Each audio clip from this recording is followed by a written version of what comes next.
উনার চরিত্রে মুগ্ধ হয়ে এত সুন্দর চরিত্র তৈরি করেছে। দেখ পৃথিবীতে শান্তির বার্তা পৌঁছে গেছে।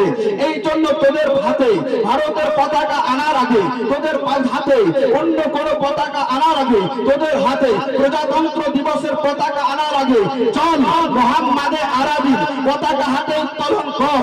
তার কারণ হলো এই পতাকা কোন মানবকে মারতে শিখায় না, ওই পতাকা কোন মানবকে কাটতে শিখায় না, ওই পতাকা কোন মানুষের সাথে বিভেদ সৃষ্টি করতে শেখায় না। দুনিয়া দেখতে मोहम्मद के गुलामों का शान का ये आलम है तो 1400 बरस पहले आने वाले मुस्तफा का शान का आलम क्या होगा। दुनिया को दिखाना चाहता हूँ, कौन तो सुनिए, आपसे मैं बताना चाहता हूँ, আমি বোঝাতে চাইছি তোমরা আগে বাড়িতে পতাকা তোলার পূর্বে মুসিনার মধ্যে বুকের